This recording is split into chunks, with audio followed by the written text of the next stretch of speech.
Because I got to tell you the truth, folks. I got to tell you the truth. When it comes to bullshit, big time, major league bullshit, you have to stand in awe. In awe of the all-time champion of false promises and exaggerated claims, religion. No contest. No contest. Religion easily has the greatest bullshit story ever told. Think about it. Religion has actually convinced people that there's an invisible man living in the sky who watches everything you do every minute of every day. And the invisible man has a special list of 10 things he does not want you to do. And if you do any of these 10 things, he has a special place full of fire and smoke and burning and torture and anguish where he will send you to live and suffer and burn and choke and scream and cry forever and ever till the end of time. But he loves you.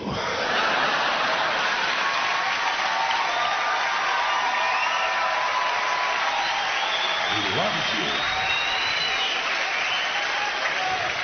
He loves you and he needs money. He always needs money. He's all powerful, all perfect, all knowing, and all wise. Somehow just can't handle money. Religion takes in billions of dollars. They pay no taxes, and they always need a little more. Now, you talk about a good bullshit story. Holy shit.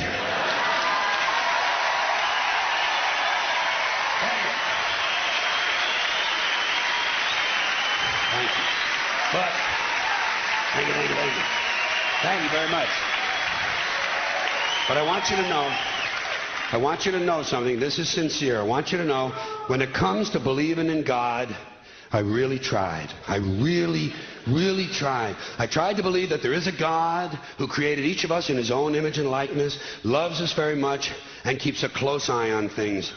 I really tried to believe that, but I got to tell you, the longer you live, the more you look around, the more you realize something is fucked up.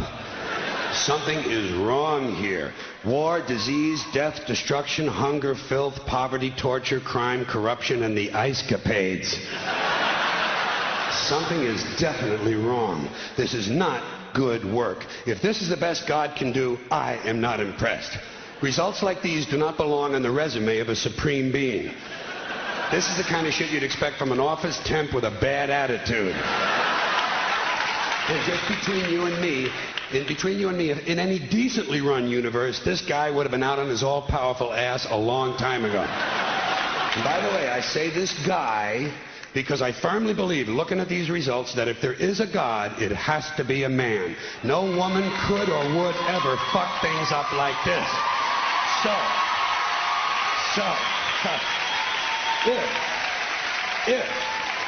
If there is a God, if there is, I think most reasonable people might agree that he's at least incompetent and maybe, just maybe, doesn't give a shit. Doesn't give a shit, which I admire in a person and which would explain a lot of these bad results. So rather than be just another mindless religious robot, mindlessly and aimlessly and blindly believing that all of this is in the hands of some spooky, incompetent father figure who doesn't give a shit, I decided to look around for something else to worship, something I could really count on. And immediately, I thought of the sun. Happened like that. Overnight, I became a sun worshiper. Well, not overnight. You can't see the sun at night. But first thing the next morning, I became a sun worshiper. Several reasons. First of all, I can see the sun. Okay? Yeah. Unlike some other gods I could mention, I can actually see the sun. I'm big on that. If I can see something, I don't know, kind of helps the credibility along, you know? So every day I can see the sun as it gives me everything I need. Heat, light, food, flowers in the park, reflections on the lake, an occasional skin cancer, but hey, at least there are no crucifixions, and we're not setting people on fire simply because they don't agree with us. Sun worship is fairly simple. There's no mystery, no miracles, no pageantry, no one asks for money, there are no songs to learn, and we don't have a special building where we all gather once a week to compare clothing. And the best thing about the Son, it never tells me I'm unworthy. Doesn't tell me I'm a bad person who needs to be saved. Hasn't said an unkind word. Treats me fine. So I worship the Son. But I don't pray to the Son. Know why? I wouldn't presume on our friendship. It's not polite. I've often thought people treat God rather rudely, don't you? Asking trillions and trillions of prayers every day, asking and pleading and begging for favors. Do this, give me that, I need a new car, I want a better job. And most of this praying takes place on Sunday, his day off. It's not nice, and it's no way to treat a friend. But people do pray, and they pray for a lot of different things. You know, your sister needs an operation on her crotch. Your brother was arrested for defecating in a mall. But most of all, you'd really like to fuck that hot little redhead down at the convenience store. You know, the one with the eye patch and the club foot. Huh? Can you pray for that? I think you'd have to. And I say, fine, pray for anything you want. Pray for anything. But what about the divine plan? Remember that? The divine plan. Long time ago, God made a divine plan. Gave it a lot of thought, decided it was a good plan, put it into practice. And for billions and billions of years, the divine plan has been doing just fine. Now you come along and pray for something. Well, suppose the thing you want isn't in God's divine plan. What do you want him to do? Change his plan? Just for you? Doesn't it seem a little arrogant? It's a divine plan. What's the use of being God if every rundown schmuck with a $2 prayer book can come along and fuck up your plan? And here's something else, another problem you might have. Suppose your prayers aren't answered. What do you say? Well, it's God's will.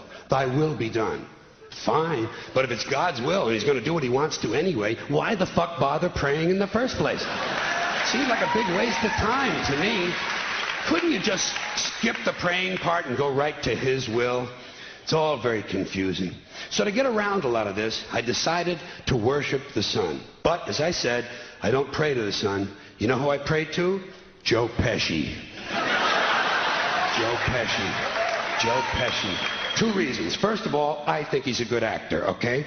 To me, that counts. Second, he looks like a guy who can get things done. Joe Pesci doesn't fuck around. Doesn't fuck around. In fact, Joe Pesci came through on a couple of things that God was having trouble with. For years, I asked God to do something about my noisy neighbor with the barking dog. Joe Pesci straightened that cocksucker out with one visit. It's amazing what you can accomplish with a simple baseball bat. So I've been praying to Joe for about a year now. And I noticed something. I noticed that all the prayers I used to offer to God and all the prayers I now offer to Joe Pesci are being answered at about the same 50% rate. Half the time I get what I want, half the time I don't. Same as God, 50-50. Same as the 4-leaf clover and the horseshoe, the wishing well and the rabbit's foot. Same as the mojo man. Same as the voodoo lady who tells you your fortune by squeezing the goat's testicles. It's all the same, 50-50. So just pick your superstition, sit back, make a wish, and enjoy yourself. And for those of you who look to the Bible for moral lessons and literary qualities, I might suggest a couple of other stories for you. You might want to look at the 3 Little Pigs. That's a good one. Has a nice, happy ending. I'm sure you'll like that. Then there's Little Red Riding Hood, although it does have that X-rated part where the big bad wolf actually eats the grandmother, which I didn't care for, by the way. And finally, I've often always drawn a great deal of moral comfort from Humpty Dumpty. The part I like the best, all the king's horses and all the king's men couldn't put Humpty Dumpty back together again. That's because there is no Humpty Dumpty and there is no God. None, not one, no God, never was. In fact, I'm gonna put it this way. If there is a God, may he strike this audience dead. See, nothing happened. Nothing happened. Everybody's okay. All right? Tell you what. I'll raise the stakes. I'll raise the stakes a little bit. If there is a God, may he strike me dead. See? Nothing happened. Oh, wait. Got a little cramp in my leg. And my balls hurt. Plus, I'm blind. I'm blind. Oh, now I'm okay again. Must have been Joe Pesci, huh? God bless Joe Pesci. Thank you all very much.